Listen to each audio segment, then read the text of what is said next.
Hello everybody, this is Larissa here at Yellow Ranch. So, you'll have to excuse the space and the lighting in here. I got a flashlight to try to help out a little bit, but I'll do my best. This is my mealworm setup, okay? It's nothing fancy, a couple plastic drawers, and what I do is let's see if I can do this. I keep my mealworms in here. They are in a wheat bran. You can see that. They're in a wheat bran bedding, and I feed them carrots and potatoes and vegetables, and I just graduate them. So a mealworm goes through a process of, if you buy them in the mealworm stage, eventually they will change into a pupa, which looks like this. Okay, so I'll go through every day and I will pick out my pupas. Here's some better lighting. So I'll go through today and I'll just pick all of these little guys out. And the reason I do that is because they have to have some type of moisture to stay alive. So they eat the carrots, they eat the potatoes and vegetables, anything with moisture, but from time to time they will get lazy or not find their moisture food, and they will just cannibalize and they'll eat their pupa.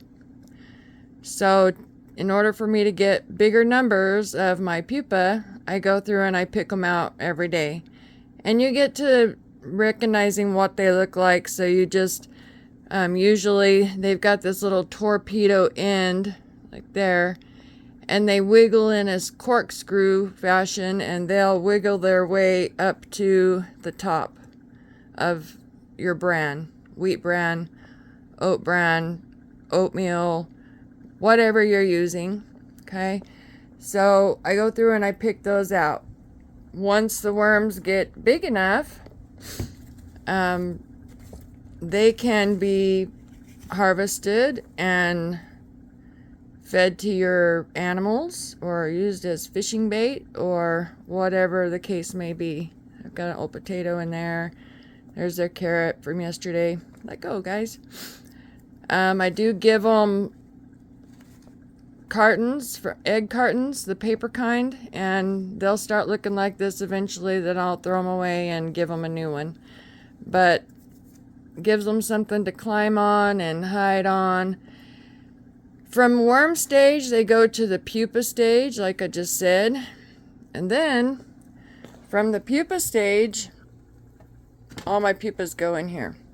So then your pupa stage comes, and after a couple days, they will hatch into a darkwing beetle. Get one here. And at first, they're really white, like you can see that one right there. And then they start browning up like this one. So every day as I go through and I pick out my pupas from there and put them in there, then I also pick out my beetles. And my beetles will then go into this cabinet here, which also has the bran bedding. I put all my beetles into one drawer, together by age, and these guys are not the most graceful. They flip over on their backs, and then they're so unintelligent that they can't get flipped back over. So they'll either die or something will crawl across them and help them get flipped. And sometimes I'll go through and flip them, because if you don't, they will die.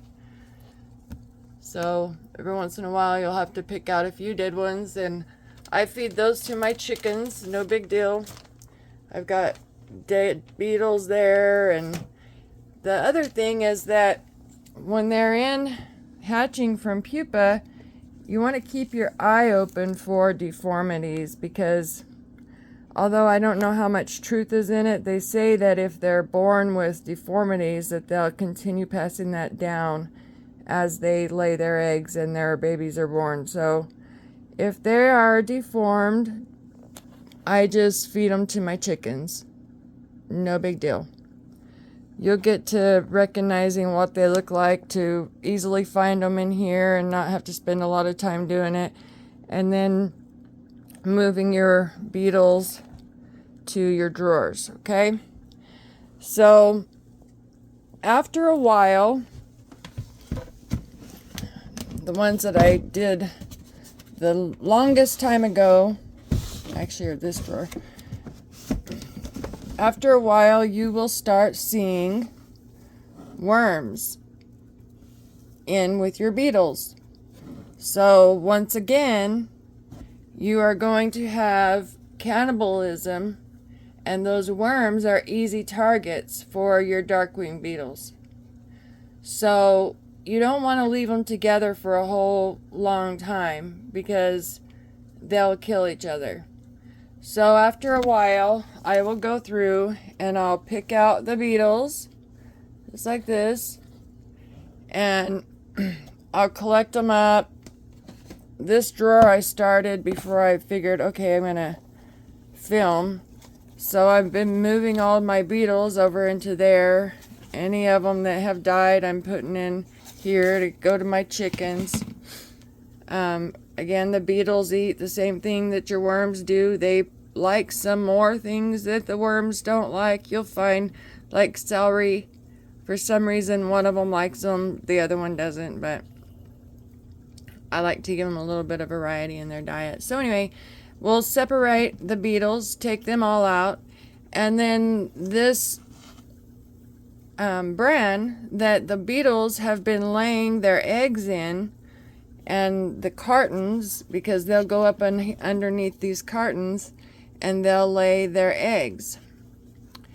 So I take the bran, once I take the bugs out, I'll take the bran and the cartons and I'll dump it into my bottom drawer over here, because it won't be long before more worms are going to start hatching out. That's what's happened in these drawers, is that it's been long enough that the first beetles I put in there have started hatching. So I want to get the beetles out so they don't eat the worms and the eggs.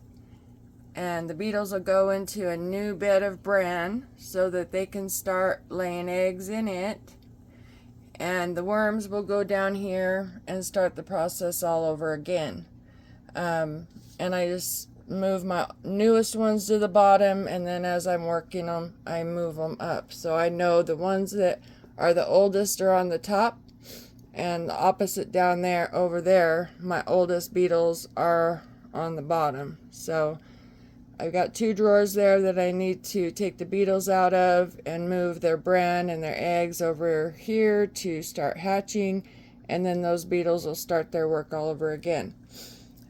From time to time, in your worm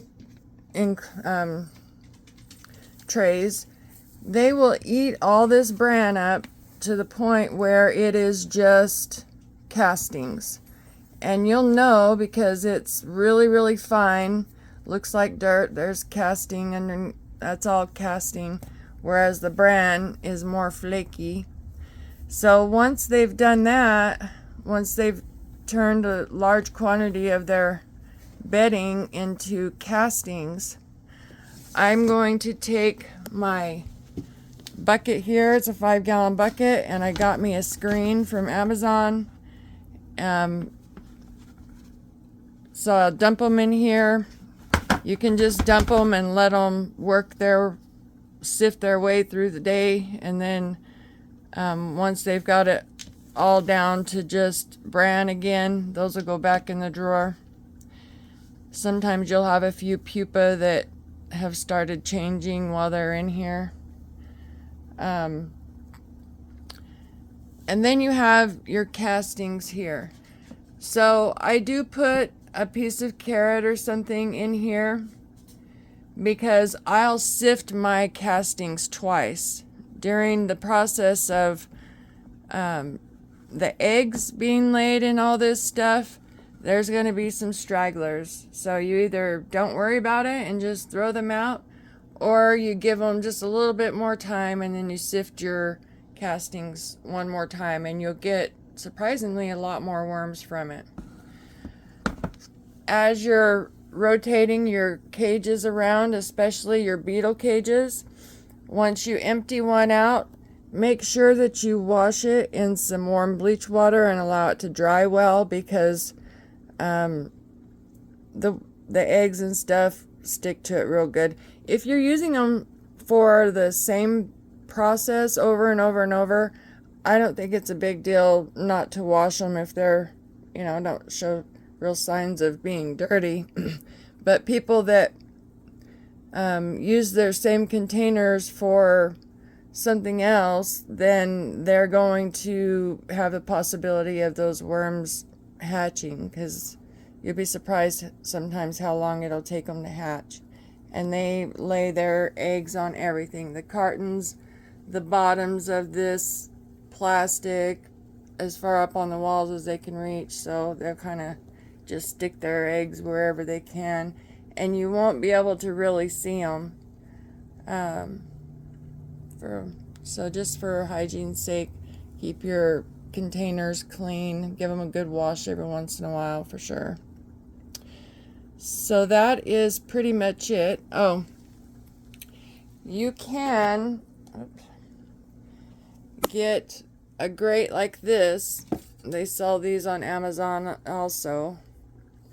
And this fits. I recycle my bags that I take treats down to the worms in from the kitchen. So anyway, and there's all my quail egg shells from my pickled eggs. I bake them in the oven and feed them to the chickens. So anyway, here we go. This is just a sifter that, say you waited too long and you know that you've got a lot of pupa in with your worms and you want to do quicker sifting, you can buy this. And what it does is the worms will wiggle through the grates. The pupa, however, do not go through those slots. And so then all your pupa will be up on top and you can separate those and go about your business. I find it easier just to pick them out on a daily basis, stay on top of it. But if you're not that type of person and you want to let them get a whole bunch in there and then sift them out, that's totally up to you. But I will tell you, you'll have higher numbers if you'll separate them before they have the chance to eat each other. This is the bucket, one of the buckets that I store my bran in. I buy it in 50-pound bags from restaurant suppliers. And once you do that, I bake it. You can see here, 275 for 1 hour. So I bake it and then I put it in sealed containers, because the reason you bake it is to kill all of the bugs that might be there from their warehouse or during shipping or whatever. So there's my sanitary bran. I don't keep it all in these buckets. I just kind of put it wherever I can. I've got coffee containers of it and plastic tubs of it, and I've got a huge container of it up in the shop that hasn't been baked yet, but all this stuff is ready to use, so I'll keep it in here. I apologize that my setup isn't more tidy. We live in a tiny house, tiny cabin that's not finished yet. As you can tell from my non-carpeted floors, we've got rugs and my lighting's not all that great. But you know what? It works. I'm able to do what I need to do, and I love my life and I love sharing it with you guys. So, as always, thank you for watching, and leave your comments below. Feel free to message me with any questions. I will be glad to get back to you as soon as possible. And you guys have a blessed rest of your day.